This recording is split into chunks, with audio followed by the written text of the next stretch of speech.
Hello, I'm Rachel Harbison. I teach kindergarten at Garden City Elementary in Coleman, Alabama. I have a master's and an EDS in early childhood education. I also have my National Board certification in early childhood, and I love teaching kindergarten. The National Assessment for Educational Progress is a test for 4th, 8th, and 12th graders given each year to measure our progress and proficiency as a nation. The figures here are the 2013 reading percentages of 4th and 8th grades. 32% of 4th graders scored below basic in reading nationally, and 35% scored below basic in Alabama. 22% of 8th graders scored below basic in reading nationally, and 32% scored below basic in Alabama. Only 35% of 4th graders are proficient readers nationally, and only 31% are proficient readers in Alabama. Only 37% of 8th graders are proficient readers nationally, and only 26% of 8th graders are proficient readers in Alabama. And it's no wonder. I've heard that the English language is one of the hardest languages to learn, and all you have to do is look at this list of words to see why. This is a list of the first 100 most common words in the English language according to the Reading Teacher's Book of Lists. These words comprise 50% of all written text. And how many of these words do you think can be sounded out using the 26 basic sounds of the alphabet that we typically teach in kindergarten? Only 18%. 6 words each in the first and second rows, only 2 words in the third row, and 4 words in the last row. These words are tricky. These words have tricks in them. TH does not say tuh, it says thuh. ER does not say er, it says OI does not say ah-eh, it says oi. And OW does not say ah-wah, it says ow. With that in mind, I'm sure you can see the strong need for a unique and effective strategy to get children to learn these tricks. I give children a logical explanation as to why all these wacky letter arrangements make such crazy sounds. My logical explanation? Long ago, right here in this very town, there was a word queen who wanted to be the only one in the kingdom to know how to read, so she went around putting tricks in words so that no one else would be able to. And then the kids go, oh. The Word Queen is a program comprised of a system of stories that explains why the various letter arrangements in most words make sounds different from the 26 original letter sounds we are learning in kindergarten. I have completed 15 fun and unique stories that explain 15 of these tricks, including digraphs, diphthongs, adjacent vowels, silent E, and more. But it is so much more than just a program of 15 stories. It is a hands-on, minds-on program that gives children a concrete, real-life purpose for learning, engaging them in every way possible, writing, reading, kinesthetically, emotionally. As one teacher put it, the kids are so excited they don't even realize they're learning. And if your goal is to send your students out ahead of the game and full of confidence, then the Word Queen is right for you.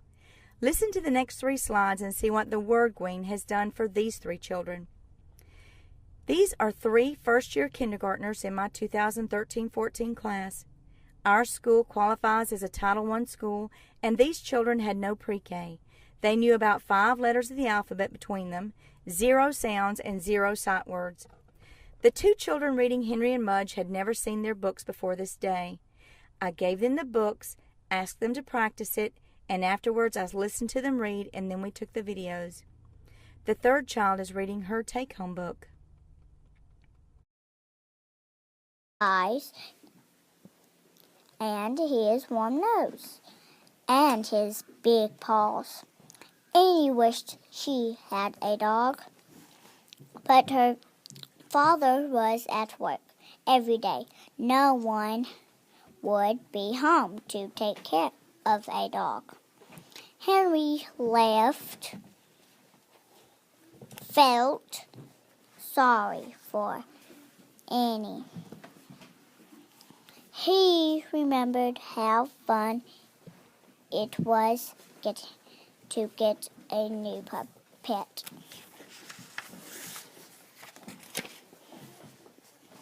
Mudge had been the cutest puppy. He was all round and rolly and very small. Henry could pick him. I want a bullet, he told his parents. Sorry, they said. Henry's had no friends on his street. I want to live on a different street, he told his parents. Sorry, they said. Henry had no pets at home. I want to have a dog, he told his parents. Sorry, they almost said. But first they looked at their house with no brothers or sisters and sisters. Then they looked at their street with no children. Then they looked at Henry's face. Let me just change the page real quick. Then they looked at each other.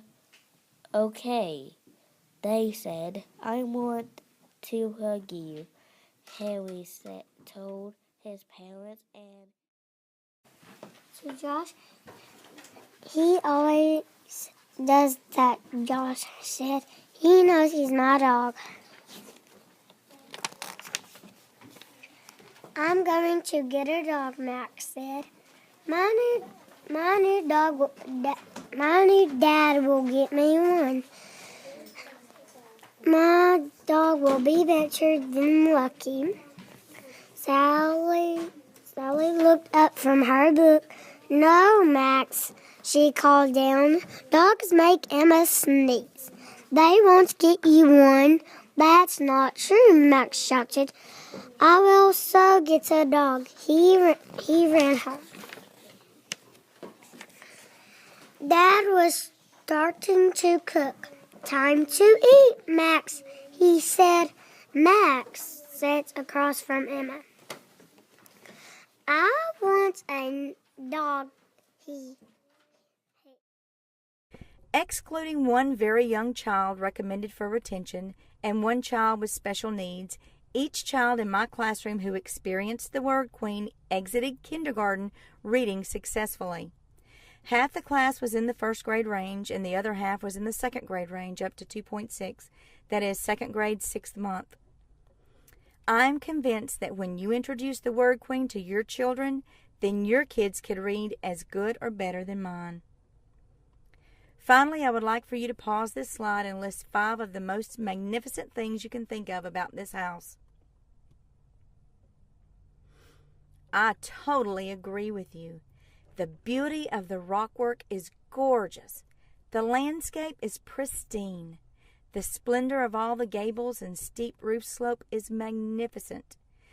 And the red water cooler on the steps is so thirst-quenching. No, really. No one ever sits around and oohs and ahs over the foundation, but in reality, the foundation is the most magnificent thing about this house. For as you know, without a solid, firm, well-built foundation, this house would crumble in just a few short years. You are the foundation builders. You want your students to stand tall and be as strong and magnificent as this house is. You, my dear friends and fellow teachers, have the most important job in the entire world, and I, with all my heart, believe that, because teachers truly do make all other professions possible. Thank you for your dedication to your profession. You are blessed, and you are a blessing.